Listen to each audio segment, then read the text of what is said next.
अस्सलाम वालेकुम दोस्तों। हमारी एक वीडियो कैंडलस्टिक चार्ट की बुनियादी बातों को समझने के लिए तैयार की गई है। इस वीडियो को देखने के बाद आप एक कैंडल की हिस्सों को समझने के काबिल हो जाएंगे। कैंडलस्टिक चार्ट को जैपनीज कैंडलस्टिक चार्ट भी कहा जाता है। ग्लोबल फाइनेंशियल मार्केट्स में सिक्योरिटीज की ट्रेडिंग के लिए कैंडलस्टिक चार्ट्स इस्तेमाल किए जाते हैं।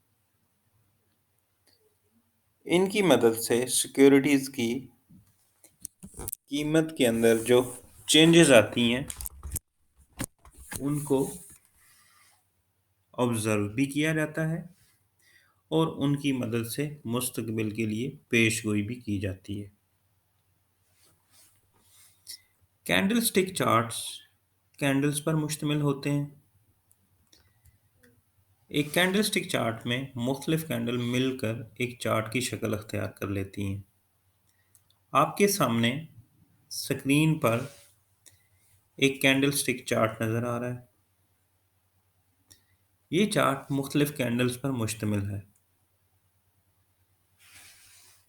कैंडल चार्ट में दी गई हर कैंडल एक मखसूस वक्त में प्राइस की मूवमेंट को इंडिकेट करती है।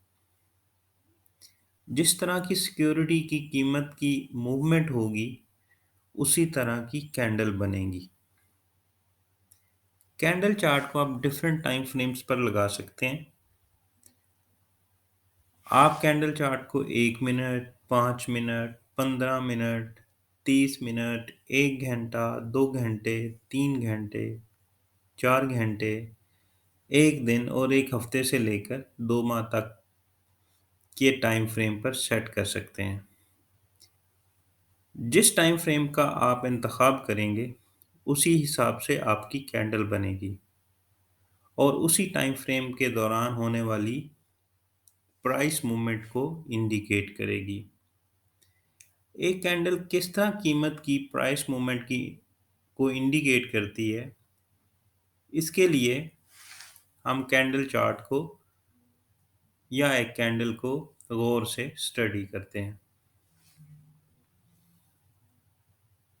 अमूमी तौर पर कैंडल्स दो तरह की होती हैं। बुलिश कैंडल यानी ग्रीन कैंडल जो कि पॉजिटिविटी को इंडिकेट करती है, प्राइस के अंदर आने वाली पॉजिटिविटी को। बियरिश कैंडल यानी कि रेड कैंडल जो कि प्राइस के अंदर आने वाली नेगेटिव मूवमेंट्स को इंडिकेट करती है।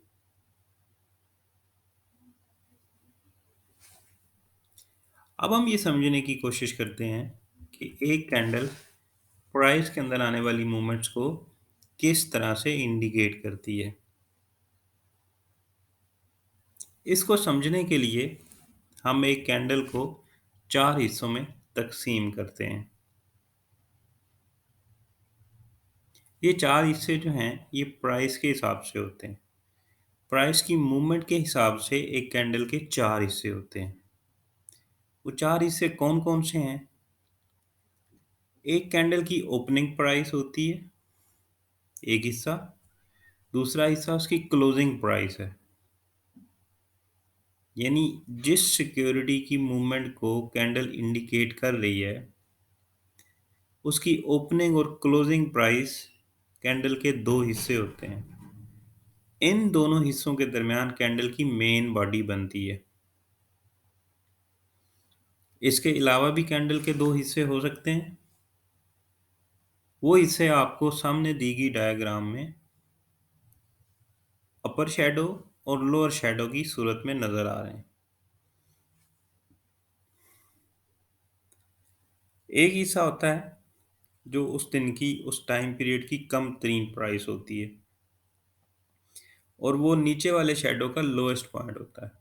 और दूसरा हिस्सा होता है जो उस दिन की उस टाइम फ्रेम की हाईएस्ट प्राइस होती है, वो आपके अपर शेडो का हाईएस्ट पॉइंट होता है।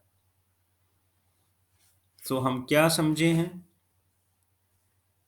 ओपनिंग प्राइस वो है जिस पर किसी भी सिक्योरिटी की प्राइस ओपन होती है और क्लोजिंग प्राइस वो है जिस पर किसी भी सिक्योरिटी की प्राइस क्लोज होती है।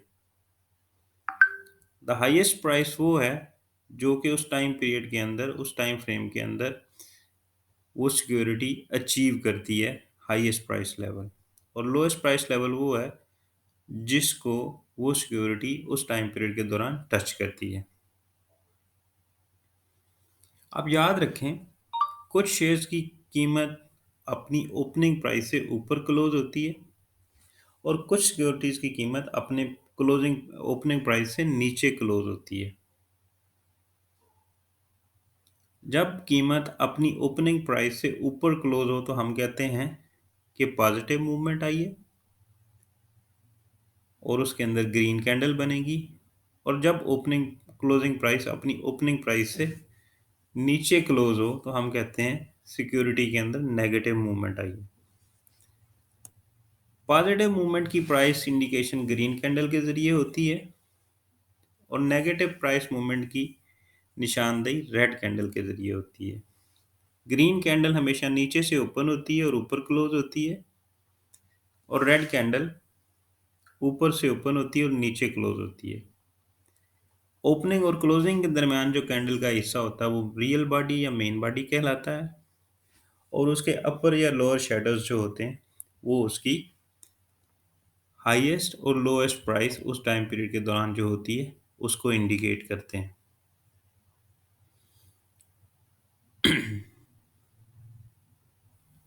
मुझे उम्मीद है कि ये वीडियो आपको कैंडल स्टिक चार्ट को समझने में मददगार साबित होगी। अपनी दुआओं में याद रखिएगा और मज़ीद सीखने और अपनी महारत में इजाफे के लिए TME एकेडमी से जुड़े रहिएगा। अल्लाह हाफिज़।